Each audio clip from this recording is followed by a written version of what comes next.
네, 오늘 말씀을 나누겠습니다. 지금 이제 에스겔서 강해를 하고 있습니다. 1장부터 계속 보고 있지만 그 내용뿐만 아니라 내용을 간단하게 요약 정리를 해드리고, 그리고 여기에서 또는 뭐 여기랑 본문이랑 상관이 없는 내용이라도 하나님께서 지금 여러분들에게 주신다라고 판단되는 그런 생각이 되는 그런 내용들을 또한 나누고, 뭐 꼭 본문이랑 연관이 되지 않을 수도 있어요. 필요한 얘기들을 나눌 생각입니다. 네, 6장 같은 경우는 에스겔서 6장, 지금 이제 에스겔서 1장서부터 보고 있는데 에스겔이 사명을 받지요. 그리고 3장에서 이 두루마리를 책을 먹으라 해가지고 먹지요. 입에는 달고 꿀같이 답니다.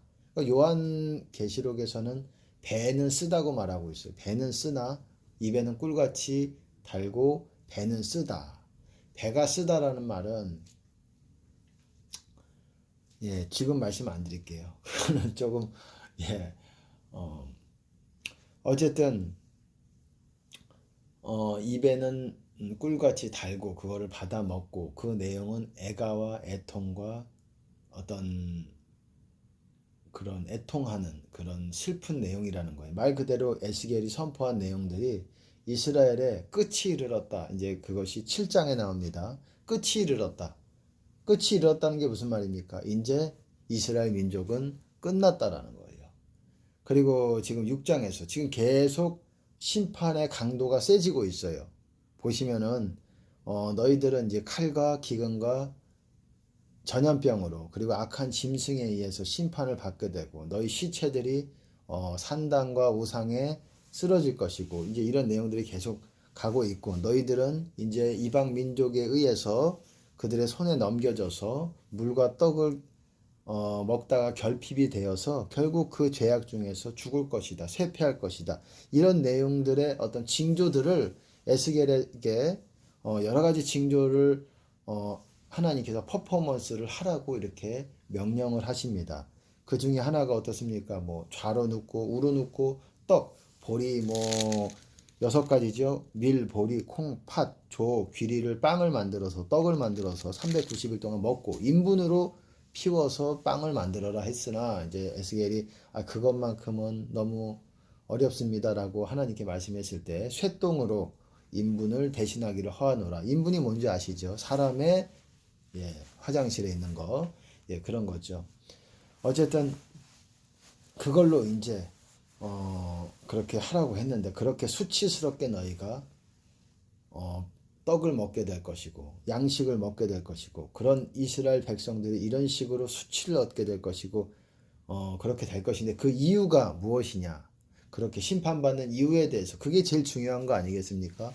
그 이유가 무엇이냐, 성경에서 말하는 그 이유는 이사야서뿐만 아니라 예레미야서, 에스겔뿐만 아니라 이사야, 그리고 뭐 예레미야서, 그리고 소선지서에서도 뿐만 아니라 구약 뭐 다습니다. 구약에서도 여러 그런 내용들이 나옵니다. 이게 뭐냐? 간단해요. 모세에게 명한 내 명령과 규례와 법도와 율례를 지키지 않았기 때문에, 너희들은 그런 율례를, 내가 너희에게 줬던 그 율례를 지키지 않을 뿐만 아니라 이방인들이 세워놓은 그 법도에도, 그 규례에도 그대로도 행치 않았다. 그거보다 더 악했다 이 말이에요. 그거보다 세상 법보다도 더 악했다. 그래서 내가 너희들을 심판하고, 또한 또 다른 이유 중에 하나가, 또 다른 건 아니죠. 거기에 다 포함이 된 거지만 또 구체적으로 하나님께서 말씀하시는 건 미운 물건, 그리고 뭐 우상이죠. 우상, 모든 가증한 것들을 내 그걸 통해서 성소를 더럽혔다. 그런 내용이 있고, 그리고 뭐 그런 여러 가지 이유에 의해서 너희가 전염병으로, 그리고 기근으로, 칼로 그렇게 심판을 받게 됐고, 6장에 와서는 어떻습니까? 또 앞장에서 지금 말씀드린 것 중에서, 그래서 이방인들에게 네가 수욕과 조롱과 뭐 조롱거리와 핍박을 받으면서 괴이한 것이 되리라, 뭐 이런 말씀을 하고 계시고, 이렇게 하고 있고, 점점 더 이제 강도가 세지고 있습니다. 이제는 이스라엘 산을 향하여 예언하라는 얘기. 6장은 오늘 6장을 에스겔서 6장을 보고 있는데, 점점 강도가, 심판의 강도가 점점 극단으로 가고 있어요. 이스라엘 산을 향해서 네가 예언하는데 산과 작은 산과 시내와 골짜기에 대해서 골짜기를 대하여 말씀하시기를 그들에게 얘기해라. 칼이 너에게 임해서 너희 산당을 멸할 것이니 너희 산에 있는 이스라엘 산에 뭐가 있습니까? 산당과 우상과 제단과 태양상과 이런 것들이 있죠. 이런 것들을 내가 다 무너뜨릴 것이고 그리고 모든 성읍 이스라엘이 거주하고 있는 모든 성읍 뭐 여러 성읍이 있죠. 베델, 예루살렘, 베들레헴, 헤브론 뭐 어떻습니까? 세겜 뭐 여러 가지 성읍이 있죠. 기브와 기브온 여러 가지 성읍이 있는데 그런 성읍도 다 사막이 되게 할 것이고 중요한 거는 이 성읍뿐만 아니라 온 그 거하는 모든 땅이 광야에서부터 디블라까지 처량하고 황무하게 될 것이다. 14절에 또 그렇게 말하고 있다라는 거예요. 한번 읽어보면 6절에 읽어보면 내가 너희 거하는 모든 성읍으로 사막이 되며 산당으로 황무하게 하리니 어쨌든 뭐 그런 말이 나오고 모든 성읍으로 사막이 되며 완전히 황폐하게 된다라는 거예요. 사람도 없고 물도 잘 나오지 않고 그렇게 되고 또 14절에 보시면 내가 내 손을 그들 위에 펴서 그 거하는 온 땅 광야에서부터 디블라까지 처량하고 황무하게 하리니 내가 내 손을 그들 위에 펴서 그 거하는 온 땅 광야에서 보통 광야라 그러면은 네게브 지역 뿐만 아니라 그 미디안 광야랑 연결되는 그 아라바 광야 거기서부터 위쪽으로 디블라라는 거는 뭐 그렇게들 말합니다. 리블라의 옥이다. 잘못 표기된 것이다라고. 그래서 디블라라고 얘기한다라고 얘기하고 있어요. 북쪽 끝이라고 보시면 됩니다. 이스라엘의 북쪽 끝에 있는 리브라라는 단어에 잘못 표기된 거라고 하기도 하고 또 디베랴라는 호수가 아시죠? 디베랴 호수, 디베랴라는 곳이 있어요. 그거랑 발음이 또 비슷한 부분이 있고 갈릴리 호수에 붙어 있는 그런 이스라엘의 전 지역이 저는 뭐 어쨌든 그럴 수도 있겠다라고 생각을 해요. 정확하게는 뭐 잘 모르겠습니다. 어쨌든 광야 밑에서부터 남에서 북까지 그 거하는 온 땅이 황무하게 될 것이다. 여러분 땅이 황무하게 되는 것 제가 지난 시간에도 말씀을 드렸듯이 이스라엘이 어떻습니까? 광야가 많고 그 나라가 이렇게 딱 보기 좋지 않아요. 이게 푸르르고 물이 많고 그래 보이질 않고 뭔가 사람이 살기 어려운 그래서 사람들이 모여 살잖아요. 거의 텔아비브 예전에 요바였던 곳이죠. 그리고 예루살렘에서는 사람들이 종교적으로 거기에 거하는 거고 전략적으로 거하는 것이지 거기에 안락한 편안한 삶을 위해서 거하는 사람이 별로 없지 않을까 생각이 됩니다. 거기는 어떤 논란의 어떤 성이지요. 지금도 이슬람과 분쟁 지역이지요. 아주 중요한 분쟁 지역이고 어떤 정치적 그리고 종교적 뭐 그렇습니다. 어떤 뭔가 상징적인 의미가 강한 곳이지요. 거기가 어디에 속했느냐가 아주 중요한 어떤 종교적인 분쟁의 이유가 될 수 있습니다. 어쨌든 이렇게 6장에서는 이스라엘을 쉽게 말해서 이스라엘의 그 나라의 땅들이죠. 이 땅들도 다 내가 황폐하게 만들 것이다. 이런 말이에요. 여러분 이스라엘 산 지금도 그러잖아요.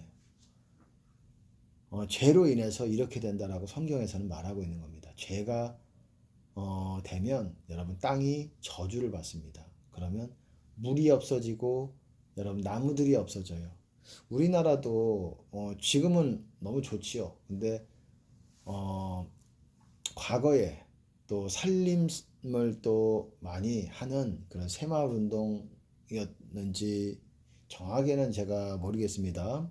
근데 어쨌든 그런 우리나라의 토지에 어떤 나무들을 그렇게 심고 그랬던 것으로 알고 있습니다. 그래서 여러분들이 아마 고속도로라든지 우리나라 이렇게 횡단하는 어떤 길을 가면 나무들이 진짜 우리나라는 정말 강과 이런 것들이 참 좋아요. 보기에도 좋습니다.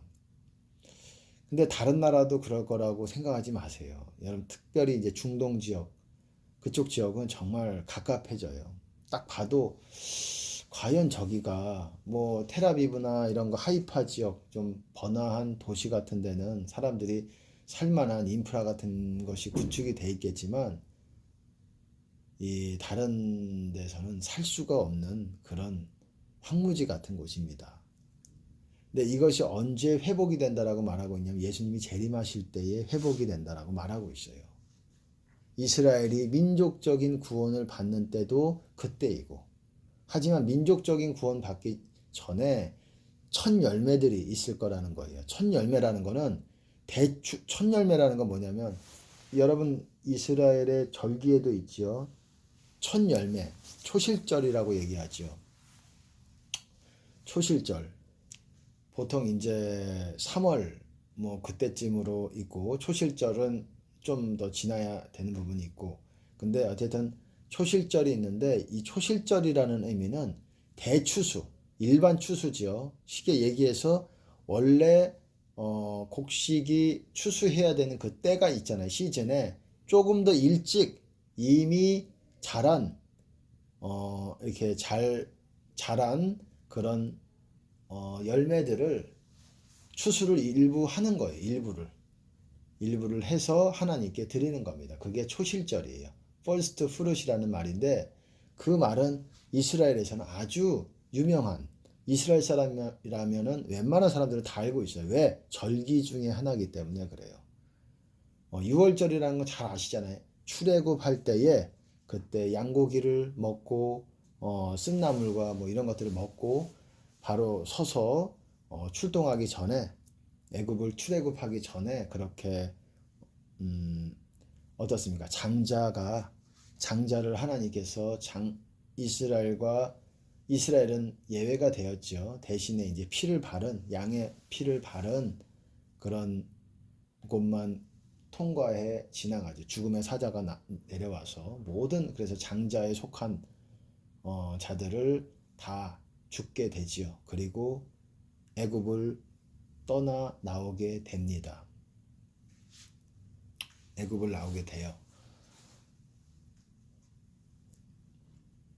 그게 6월절이고 무교절도 뭐 같은 거고 약간은 좀 차이가 있지만 뭐 비슷한 거라고 보시면 됩니다. 같은 연결된 일들이고 날들이고 초실절이라는 거는 일반 추수가 곡식 추수가 이루어지기 전에 좀 일찍 이렇게 추수가 이루어지는 건데 그렇게 이스라엘 민족이 민족적인 구원을 받기 전에 그런 대추수가 있기 전에 first fruit 초실절 이 첫 열매들이 있을 거라는 거예요. 그것은 민족적인 구원은 아니더라도 어떤 일부들이 구원을 받게 되는 일이 일어날 것인데 그것을 사람들이 말하는 14만 4천이라고 말하는 것입니다. 14만 4천이 그런 말이에요. 이스라엘의 구원받을 민족적인 구원보다 좀 앞당겨서 먼저 받게 될 그런 사람들을 말하는 거예요.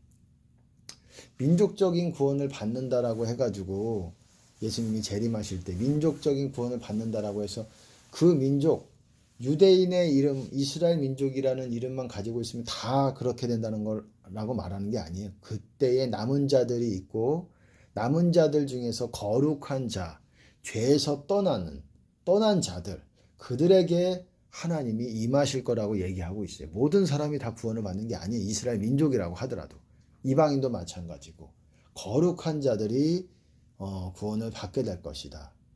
예루살렘에서 생명책에 기록이 된 남아있는 자들은 거룩하다 칭함을 받게 될 것이다. 거룩한 사람들이 구원을 받게 되고 그것이 뭐라고 하죠? 그루터기가 되어서 그루터기라는 게 뭡니까? 나무가 싹둑 잘려 나갔지만 거기서 다시 자라게 되는 그런 어떤 어떤 시초가 되는, 다시 거기서부터 나무가 생성이 되는 그런 그루터기, 나무의 뿌리에 속한 그런 부분들, 그 부분을 그루터기라고 말하는 거예요. 그러니까 거룩한 씨가 그루터기가 되리라, 그렇게 말하고 있어요. 이스라엘도 마지막 때 남은 자들이 있을 것인데, 그들도 거룩한 자들, 죄를 떠난 자들을 하나님께서 다시 그들을 구원하셔서 천년왕국으로 들어가게 하신다라는 겁니다. 성경에서는 그거를 말하고 있어요. 이사야서에서도 뭐 주로 말하고 있고, 거룩한 씨가 그루터기가 될 것이다.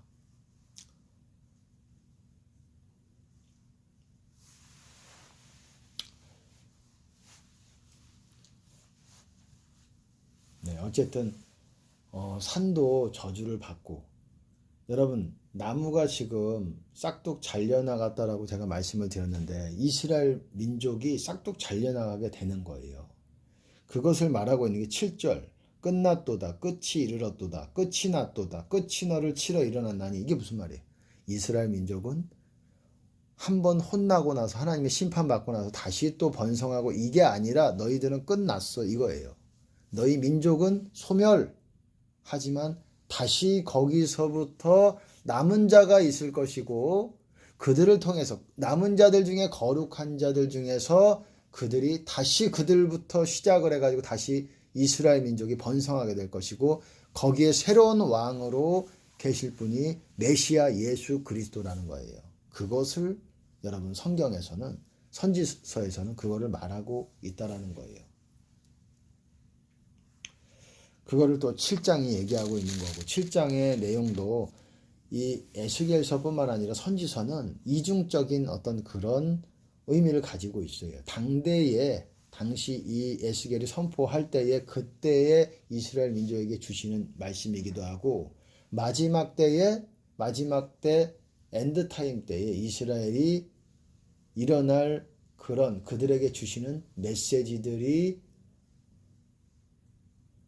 포함이 돼 있다라는 거예요.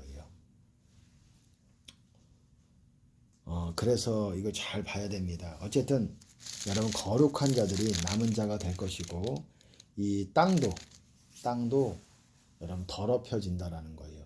이 땅 위에 거하는 사람의 행동에 의해서, 그 사람의 이 행동과 말과 그런 거에 의해서 더럽혀지고, 땅이 더러워지면 저주를 받는다라는 거예요. 여러분, 제가 최근에 또 올린 1장, 에스겔 1장에서 말씀을 드린 그 내용에서도 여러분의 거처에 하나님의 임재와 영광을 구하라, 이런 내용이 있습니다.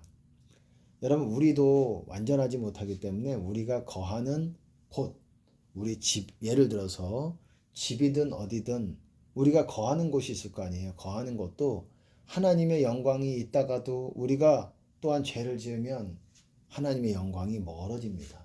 그곳을 떠날 수가 있어요. 그러면 다시 여러분, 이곳을 씻어 주시옵소서, 이곳에서 했던 저희 말과 행동들을 용서해 주시고 다 회개합니다. 우리가 완전하지 못하기 때문에 이곳에서 크든 작든 죄가 짓게 되고, 이 죄가 쌓여지게 되고, 어느 정도 또 쌓여지게 되면 하나님께서 떠나실 수 있다는 거예요. 그러기 전에 다시 이곳을 씻어주시고, 하나님 이곳에 임재하여 주시옵소서, 이렇게 하나님의 임재를 구해야 된다는 거예요. 그렇게 하나님의 임재가 있으면 마귀의 공격이 상당 부분 줄어듭니다. 마귀의 공격이 줄어들어요. 여러분, 어떤 거처에서 이 마귀가, 세상 사람들은 뭐 폐가라고 얘기하죠. 귀신들이 그런 뭐 귀신이라고 얘기를 하는데, 어쨌든 하나님의 영광이 있으면 마귀들은 거기에 거할 수가 없어요. 하지만 하나님의 영광이 떠나시면은 어떻습니까? 마귀들이 몰려오게 되는 거예요. 이거는 영의 원리, 아주 중요한 기본적인 원리고, 이거는 또한 영적으로 이런 원리가 있으면 세상도 마찬가지입니다. 세상도 나에게서 하나님의 영광이 멀어지고 떠나가면 주변에 있는 사람들이 일어나기 시작을 해요. 스멀스멀 일어납니다. 그래서 나를 치기 위해서 일어나요.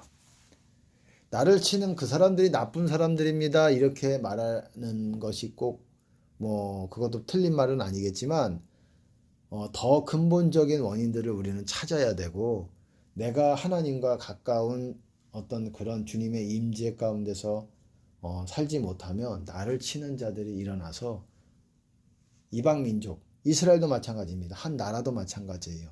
세상도 마찬가지고 개인도 마찬가지고 영적인 세계도 마찬가지고 그리고 이스라엘 민족도 어땠습니까? 이스라엘 민족이 이방 열방 국가들 사이에 완전히 끼어 있었습니다.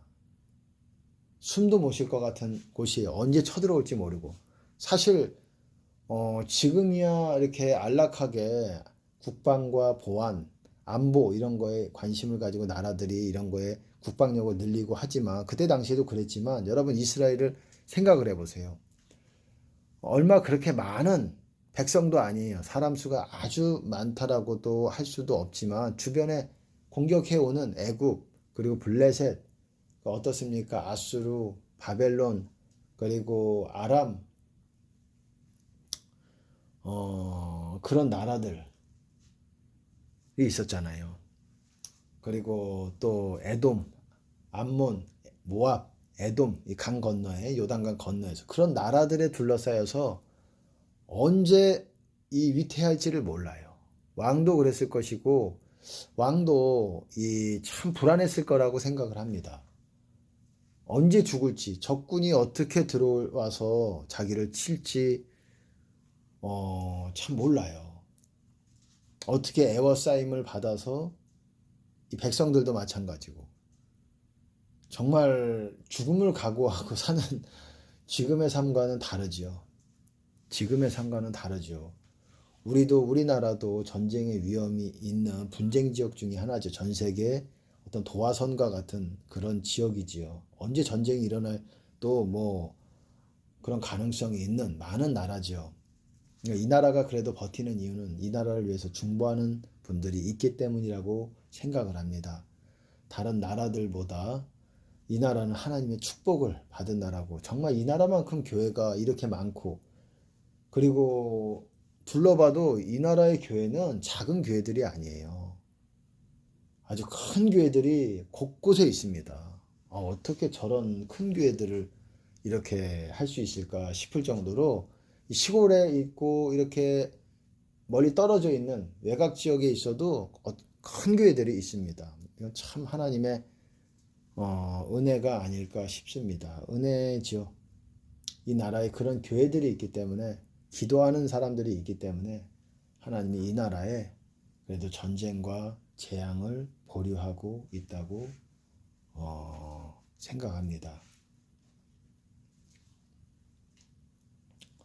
어쨌든 원리가 그래요. 영적 원리가 하나님의 임재가 떠나면 하나님의 영광이 떠나면 마귀들이 몰려오는 것이고 개인에게도 하나님의 영광이 떠나면 어떻습니까? 이 주변 사람들이 나를 치기 위해서 일어나는 것이고 나라도 마찬가지입니다. 우리나라도 이스라엘만의 나라가 아니라 우리나라도 마찬가지입니다.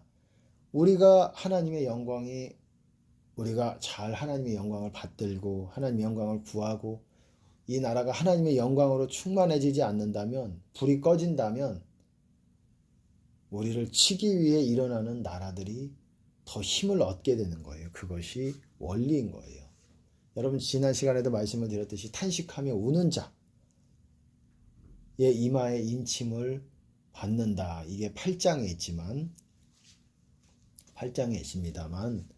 어쨌든 그런 사람들을 통해서 이 나라에 하나님의 영광의 불이 꺼지지 않고 계속 유지가 되어야 이 나라의 안보 그리고 이 나라의 존폐가 달려있다라고 할 수가 있습니다. 그것을 위해서 열심히 기도하는 저와 여러분이 되시기를 바라겠습니다. 주변을 탓하지 마시고 우리가 하나님의 임재와 하나님의 영광을 얼마나 붙들고 얼마나 하나님께 영광을 드리는 삶을 사는지 그거를 한번 점검해 봐야 된다고 생각합니다.